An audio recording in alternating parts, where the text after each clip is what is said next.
Okay, second installment. Let's talk about these sermons and let's talk about the theology that undergirds them. What I want to focus on are two, at least initially, two concepts, two foundational ideas that I think are absolutely critical for understanding the sometimes bewildering theology in these sermons. And a couple of you have already, in your questions, started to, I think, um, pick up on a couple of those ideas. The first idea is the pre-existence of the soul in God and as God. Now, in a way, we've already encountered this idea before. There's actually a little bit of this in Mechthild. I think probably the author who banked the most on this that we've read in this course is John Scotus Eriugena. And Patrick asked a question about this, and I think, Patrick, you were probably thinking about John Scotus Eriugena here. So let me just briefly rehearse this idea, which I think we're all familiar with to some extent. The idea is that even before the creation of the world, we, that is, sort of human rational souls, we were there with God, albeit in a sort of virtual form, right? We pre-existed in the mind of God before we sort of took on the material, spatial, temporal kind of manifestation that we now experience. Um, Now, Eckhart is a Neoplatonist, or at least he's heavily influenced by Neoplatonism. And that means that for him, this kind of virtual existence is actually more real in many ways than material existence, our current state. Now, that runs counter to the way most people would think today. But if you're a Platonist, this makes a certain amount of sense, right? Okay, so there we are, existing virtually in the mind of God before the creation of the world. Now, the next question is, well, what is there before creation? Well, of course, the only sensible theological answer, at least from a Christian point of view, is, well, God. And that's it. There's only God before the creation of the world. So, if that's true, and yet we were there in some real way, what does that mean about who we are? What does that mean about our sort of deepest identity? Well, it means, again, as I said a moment ago, that we're existing in God as God in some way, right? Because God can't be sort of parceled into parts. God is simple, God is one, and if all there is God and we are there somehow, then that can only mean that in some way we are God. Now, of course, a lot's going to ride on that in some way. Now, let's push the story forward. We take on our created form, as you can see, but we don't, for Eckhart, we don't ever lose that uncreated, eternal, divine aspect of ourself. And as a preacher, he really just has, one simple goal. Well, this is true of a lot of great preachers. A lot of great preachers really just have one message, and they come up with, dozens of ways of getting that across. Well, for Eckhart, his main overarching goal as a preacher is to shock his listeners or readers into grasping precisely that aspect of their self, that divine, uncreated, eternal aspect of their selves. So all of this is what is behind all that talk in the sermons about equality with God. Caleb, several others asked about that. It's not necessarily the case that we are equal to God, full stop. It's rather that we are equal to God insofar as we retain our uncreated identity. Uh, as it is, we're sort of compound creatures. We're a compound of the created and the uncreated, the temporal and the eternal, the finite and the infinite, and so on. And that's not true of God, right? God is not a compound of the created and the uncreated. Um, but nevertheless, we are in fact equal to God if what we're talking about is that uncreated aspect of ourselves. And I also hope that this will shed a little bit of light on a passage that quite understandably flummoxed a number of you, this sort of God versus God talk. This is in the last sermon, Sermon 52, page 168. You need to pause and grab your book, do that. It's quite disconcerting to have someone tell you, well, there's God and then there's God, right? That's probably not something that you've heard before, but in a way, that's kind of what Eckhart is saying here. Now, one thing you ought to know is that in the manuscripts, in the Middle High German manuscripts, there are no quotations, there are no scare quotes like there are in this passage. So if you look at page 168, go to line 5, there's a couple of times where there's God in quotation marks. Well, those were added by the editor. Okay? Now, I don't think that's necessarily a bad idea because I think it does help the reader a little bit, although it is true that Eckhart is really trying to throw the reader or listener off balance. So in that sense, perhaps it wasn't the right move for the editor to make. But anyway, the question is, who is this God that Eckhart sort of says that we shouldn't worry about, or that's not exactly true, but the God that we should try to be free of, the God that we should try to transcend. And this is the God that's in scare quotes in our book. I think the short answer, somewhat simple answer, is that God is God precisely insofar as God is regarded as creator, right? Because many times when we talk about God, we are talking about God precisely in his aspect as creator, right? We call God God because he's a creator and not a creature. That's the big ontological divide.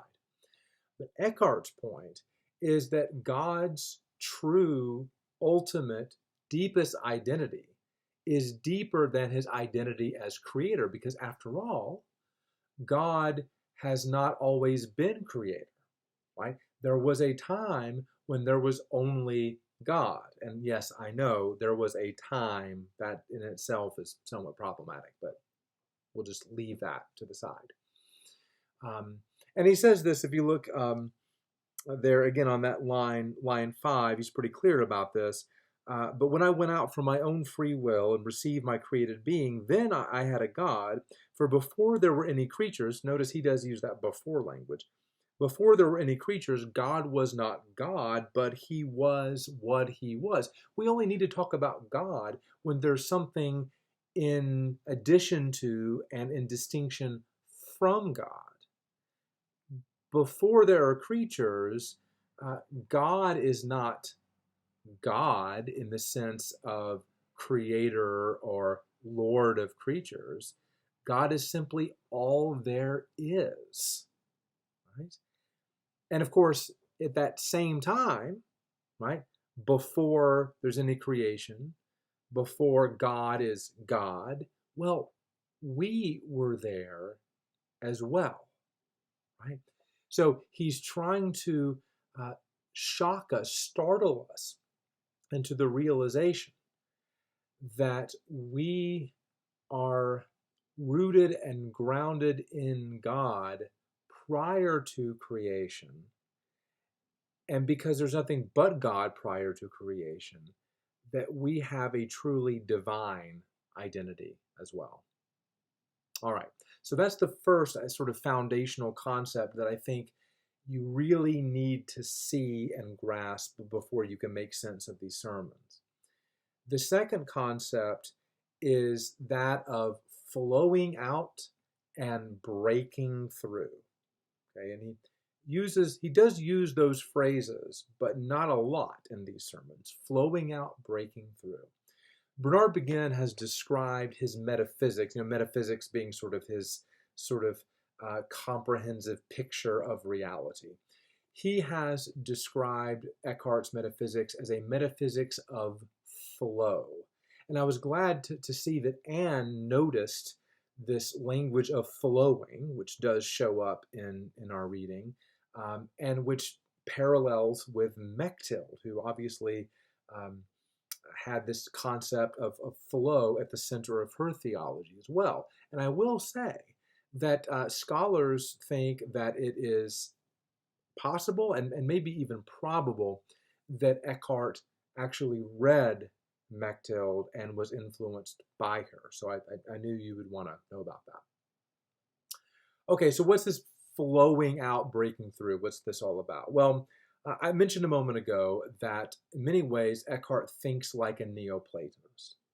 And the major conceptual scheme of Neoplatonism is what they called the exitus and the reditus. So E-X-I-T-U-S, reditus, R-E-D-I-T-U-S. The exitus is what happens when God sort of boils over, bubbles over in creation, if we want to call it creation. Creation kind of suggests deliberate activity, and that's not always what the Neoplatonists meant. Sometimes Neoplatonists talked about emanation, but in any rate, where does material reality come from? I mean, that's the question. Where does the physical cosmos, where does material reality come from? Well, it is for Neoplatonists the overflow of God's being. Okay? So everything that exists outside of God exists as a kind of overflow of God's being. Now, here's where the reditus comes in. The reditus is the return. Because not only does creation, at least rational creatures, sort of emanate from or originate from God, but rational creatures want to return to God as well. It's just sort of built into the nature of rational beings. They want to break through or break back into God precisely because God is their home. God is their source. And when rational creatures do this, when they break through to God, in a way, they're simply becoming what they already are, right? Because they're returning to their true home.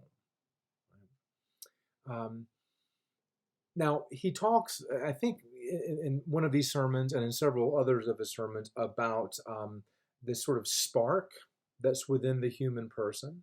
The spark is that uncreated aspect of the human person that is never lost.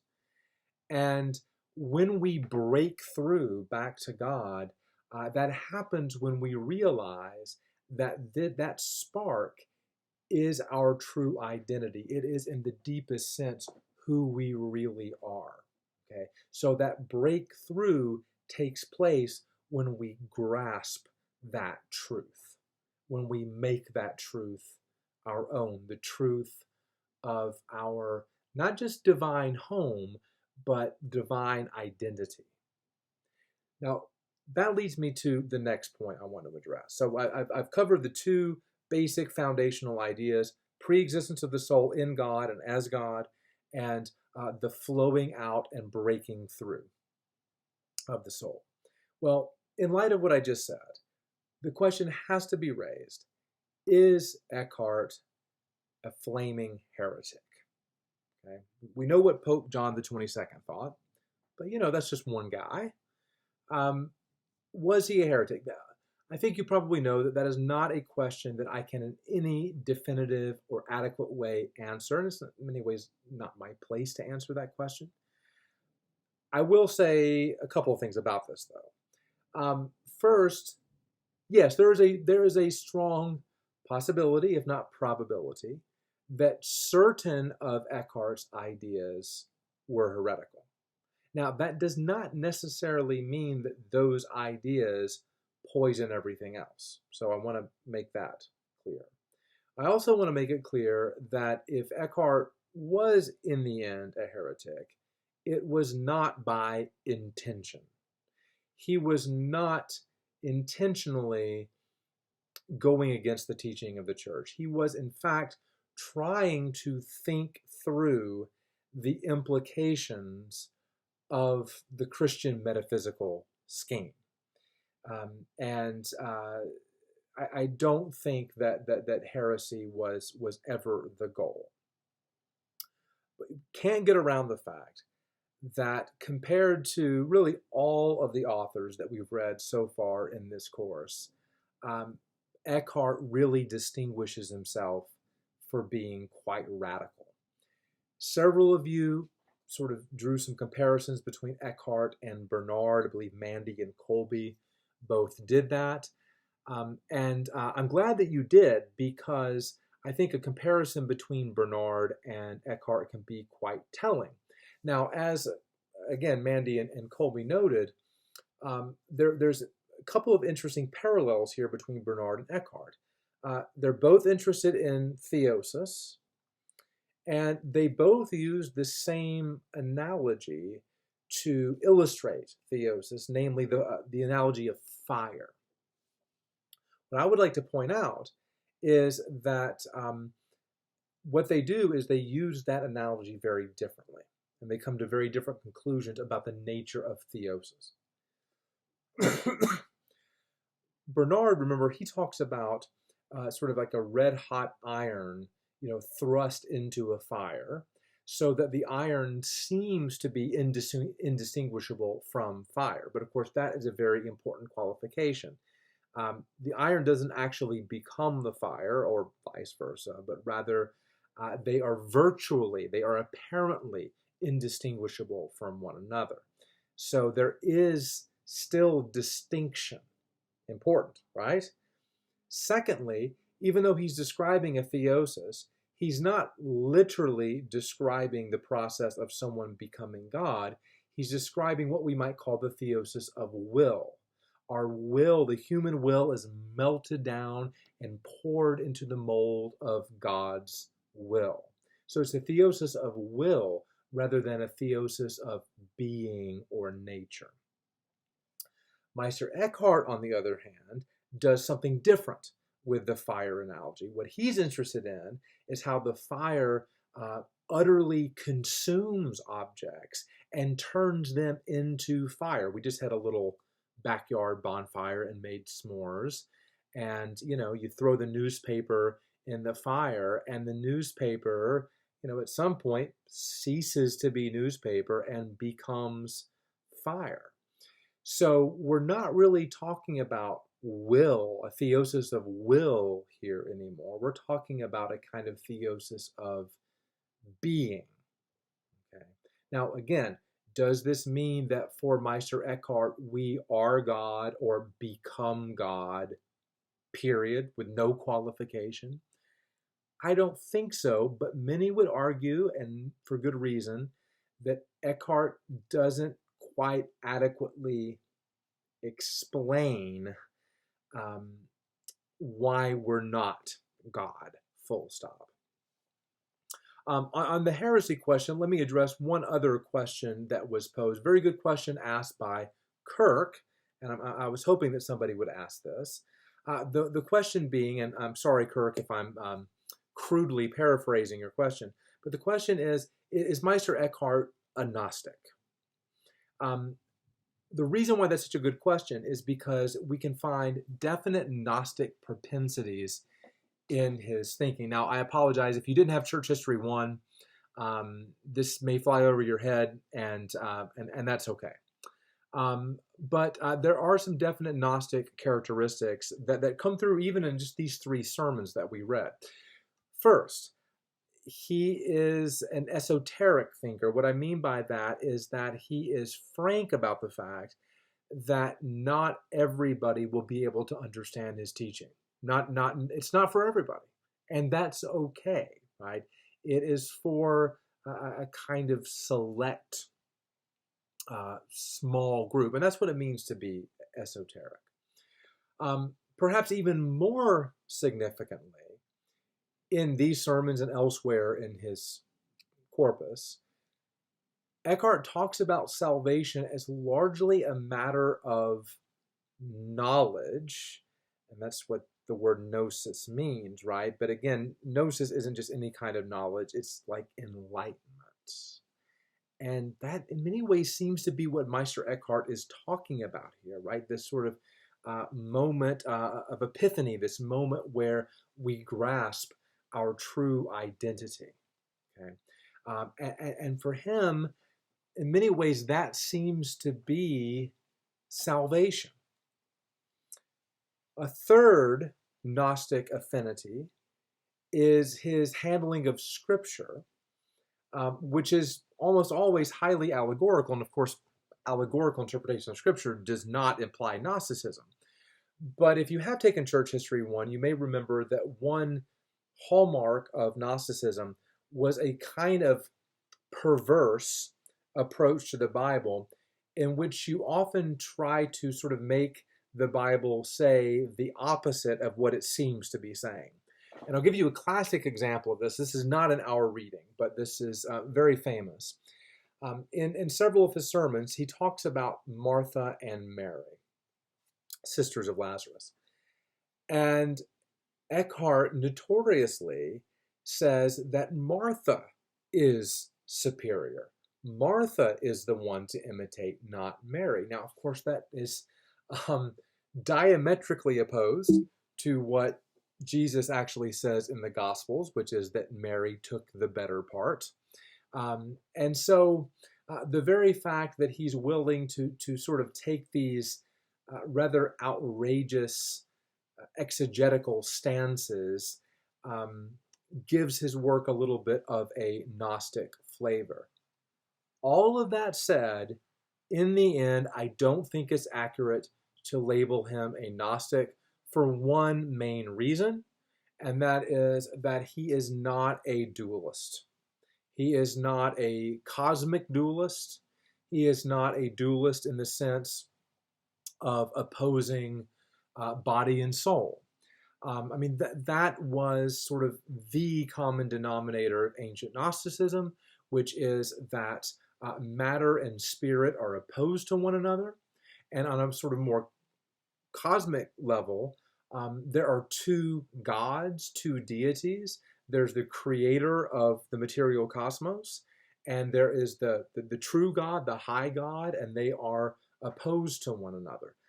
That is not at all what Eckhart believes. And if he had believed that, he would have had options, because there was, I think we talked about this in class, there was a heretical group at the time, the Albigensians, sometimes called the Cathars, and they were dualists in this sense. So if that was really his own position, he probably would have cast his lot with the Albigensians, but he doesn't do that.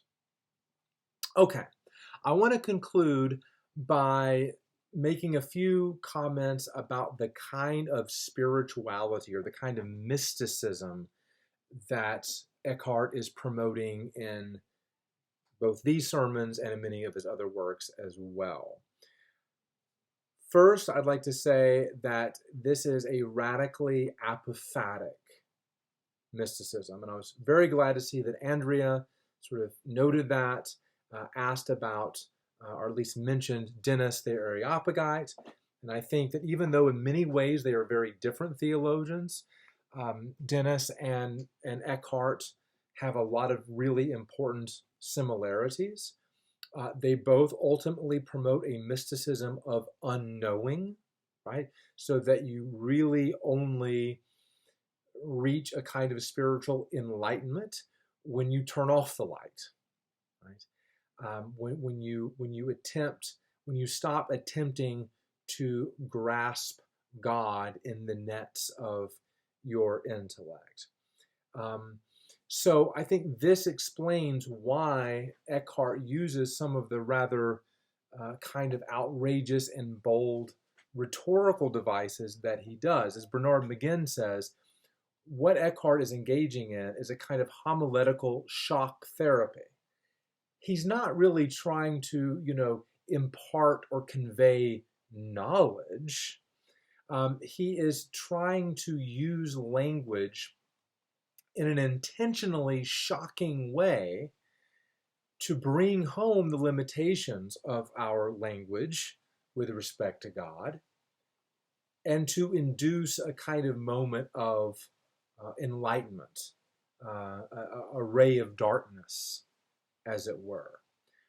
So even though the way he goes about apophatic theology differs from Dennis in some ways, I think they are two theologians who, in many ways, are in the same camp. The second thing I want to say about his mysticism has to do with the tension between the imperative and the indicative mood.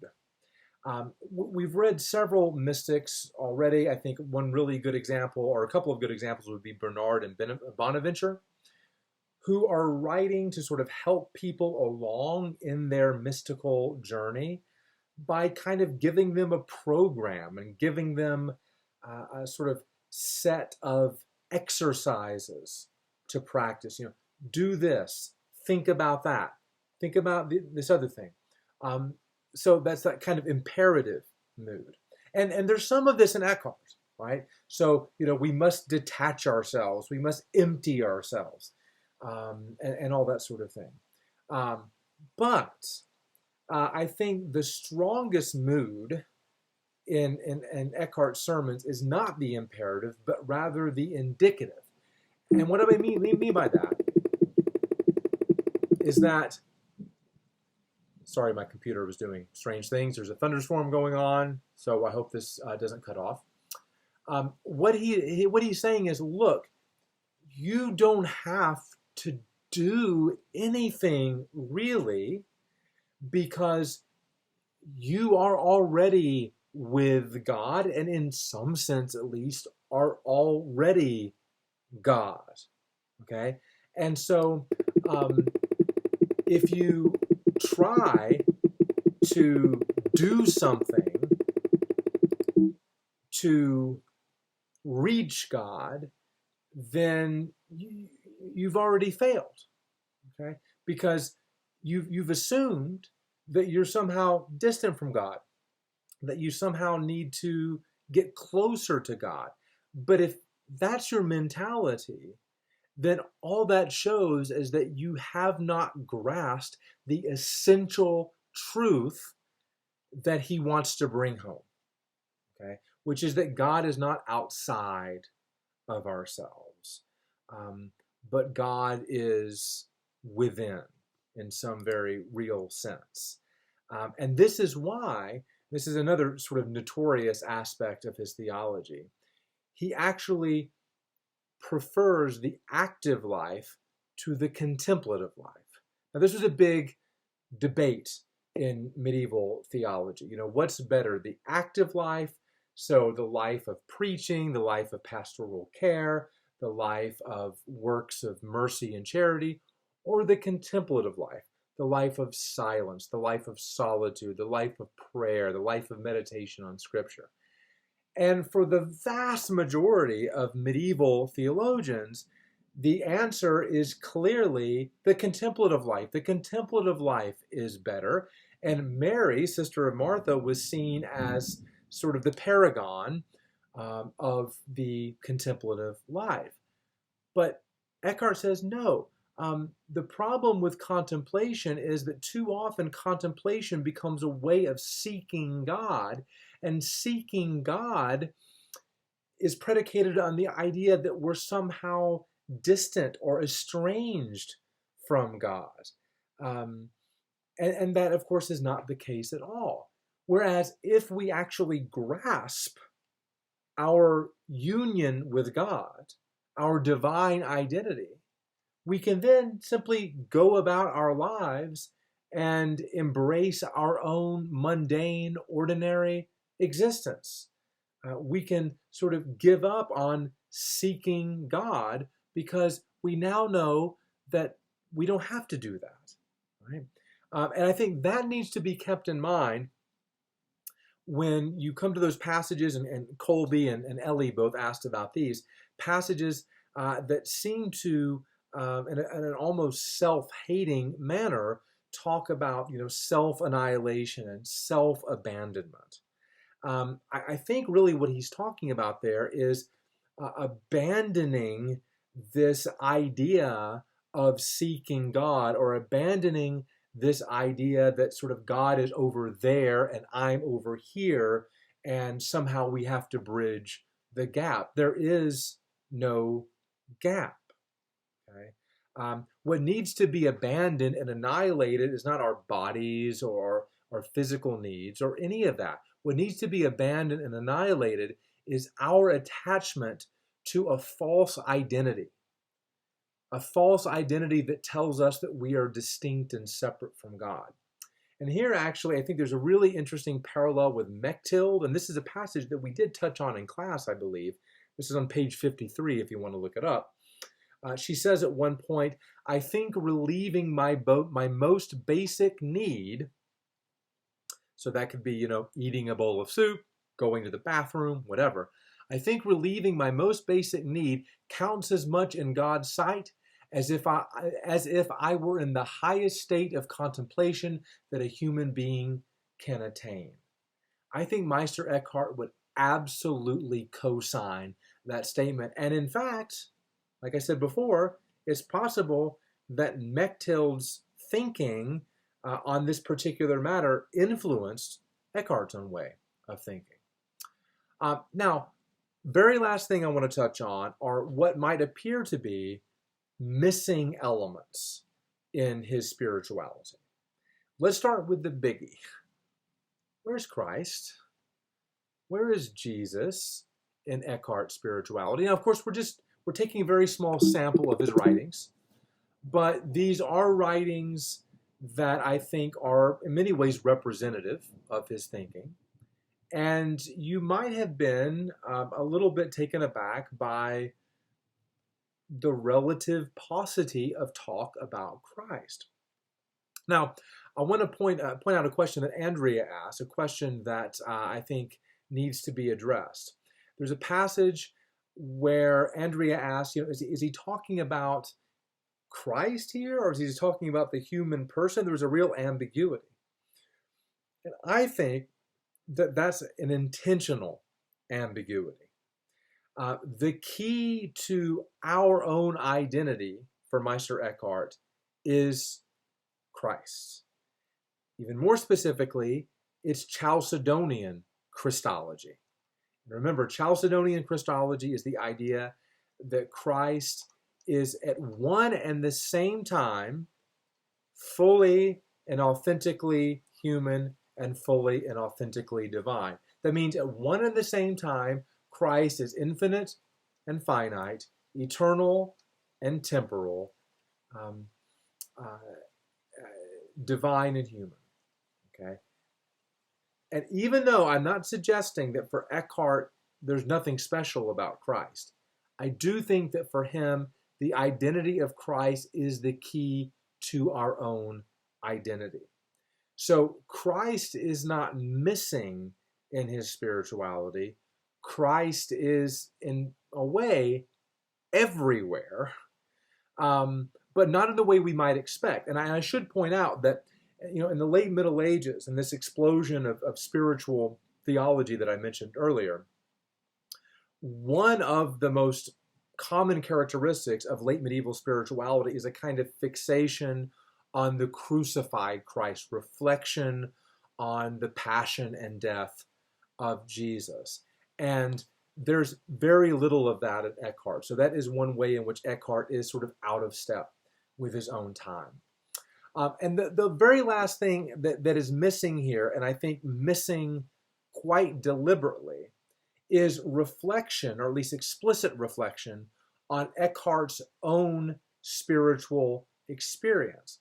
Several of the last, probably the last three spiritual authors that we've read, mystical authors that we've read, have all either explicitly or implicitly appealed to their own spiritual experience. We saw this certainly in Bernard. We saw this in Bonaventure. We saw this in Mechthild. We don't see this in Eckhart, and I think it's by design. Dennis Turner, theologian Dennis Turner, refers to Eckhart as an anti-experienced mystic. Eckhart is really against the whole idea of mystical experience because mystical experience is predicated on a duality between object and subject, right? So I'm the subject and I'm sort of interfacing with the object that is God. And this is one of the reasons why Eckhart even downplays things like love in his mysticism, because love has that kind of built-in duality that in many ways he's trying to overcome. One of the goals of Eckhart's mysticism is the loss of subjectivity, this loss of the sense that we are subjects standing over against the object that is God.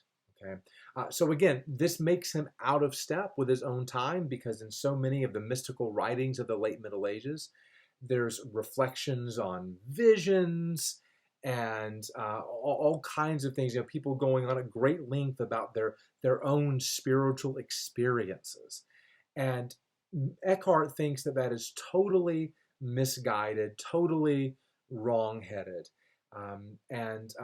The goal is not spiritual experience.